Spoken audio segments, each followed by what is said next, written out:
लहसुन खाने के कहत है तो समझिए में ना होता कि कौने ही तई में लोग घूमत हूँ आग लगा दिलो लहसुनवा में बस राजिया छौकत राजिया मुर्गा मुर्गी खाता बड़का बड़का लहसुन लो आ कोड़े में नानी मर जाती है इन को जूरा के मार दुखा हो गई का अरे बाबूजी का करतनी कुछ करो थोरो जाते नहीं हम सिर्फ चर्चा करे ठीक बना सुचर्चा करे जेबी रे हाँ फोन आ ले सुनवा कोड़ाई ना बैठ कर तो खाना जा बाबूजी बस हम 1 घंटा में हम आ जाए ठीक बा ना घंटा में आ जा हाँ ज्यादा टाइम जा करा लो ज्यादा टाइम ना लगी पैसा दी बात प्रसाद दे पैसा देती है दे ले काम के बाबूजी ना दे दी खाए तो बारे कुछ खाए के बाद तो सर कहां गला ले रे तू घर नहीं होने खेले अल्ले सुनो कोड़ाई ओड़ाई ना हेकर से कोड़वा दिन भर घर में रही बाजी हम जाते से चाचा सी चार बाजी तो दे दो पैसा से चढ़ा दी कि जल्दी मुंह बा दे दो शिव चाचा कर जाते हैं शिव चाचा करिए कि उलट जब पसर जाए सर हमारा का पसर होता कहीं चाबी कहां रे चाबी कहां बा कहीं शंकर वन शंकर वन कहीं खुशो ना लेके जात नहीं जा आप कह रहे जाए लेके गई नहीं अब जाई ससुर के शंकर वन उतरू जाया तो कि टांडो करत करत इनके हवा में घुस के टांडो कर देता कि फेंचकुर फेंक देता दी पैसा आ जाए ले पैसा मांगत है बाबूजी खिसिया के ना दिहल जाला हम पूजा नहीं तो जो ऐसे छोटा में हमके शराप दिए कि बूढ़ा उलट जा मर जाए जो बाग बाबूजी रहुआ नु खाली उल्टा पुल्टा ले सुन कोड़े के त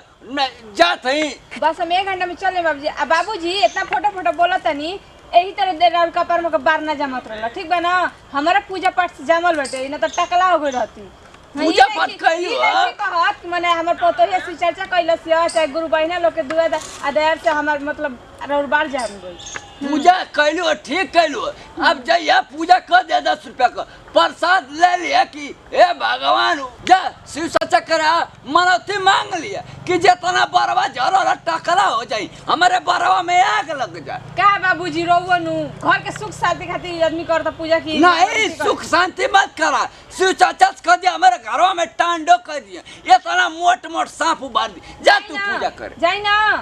जाते नहीं घर और देखल कर बच्चा अभी लेके गई नहीं घरवा में आग लगा दे घरवा तो आज तक देखते देखते तो बुढ़ापा आ गला तू हमके देखाओ तू घर ठीक है जाते नहीं बाबूजी जा चाहे उलट जाओ धीरे डरिए में शिव चाचा कर जाती करा लो कहने को रेलगाड़ी खरीद ले लो लोग मारा लो कहो भैया कहाँ जाता हुआ जा थी खेते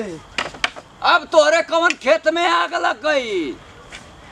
देखो तेरे खांची ले बनी सामान ले के बा कौन खच्चे में सोना चांदी लिए बे का हाँ कर अनाज पानी में तो सोना चली न हो ना पानी तू तो दिन भर बैठा रहा तेरा घरे तोरे देना खटत खटत तोरे देना लड़का का हमरे शादी करा के हमें अनौती पनौती घर में दिन रात शिव चर्चे करवावत हवा लोग घर में जाके कौन बेजाई भाई बा बेजाय ना हो हैं बेजाई हो हमके लगा तो पूजा कर तरफ से बेजाई हो प्लानिंग ना घरवा उजारे के हमार पूजा कर तरफ से बेजाई ना हो हाँ ठीक है भाई करवावा तू कौन पूजा करवा दा कि उलट जाल जा पूजा करवा दा तू शिव चर्चा में जाता हूँ करवावा लोग शिव चर्चा करते करते शिव चर्चा तो ले सुन ना बहन खाना लाई ना के शिव चर्चा लगल जा भगवान तू काम कोथरा में भीड़े लगवा दे हमके बाबूजी बताओ ना मैं खनी कब देखा लेता ना चलो आटा वाइन कर बातें अलग बा कि कवना खोतवा में लुकइलू आही रे बालम चिरई बिंगरो लकिंगरो कि कवना खोतवा में लुकइलू आही रे बालम चिरई एक पैसा प्रणाम करते रहिए गौर छुका गोला तो हम वाला का छोटका लड़का छोटका भाई खेसाई टू खास खबर का हमारा खेसाई टू डिजिटल वर्ल्ड और नेहा म्यूजिकल के सब्सक्राइब करें बेल आइकन बटन दबाएं जेतना प्यार दुलार आशीर्वाद हमारा टीम पर देता यही तरी बनैले सजैले रखम भैया। हाँ ये वीडियो बनावे का संदेश उद्देश्य हमने के वही बा हमने के नहीं खींचे चाहत कि मैंने कोनो चीज़ अपमान होकर शिव चर्चा में लोग जाता तो घर से पैसा लेके जाता है पूजा करके बोलिए जाकर कहते हे गुरु बहिना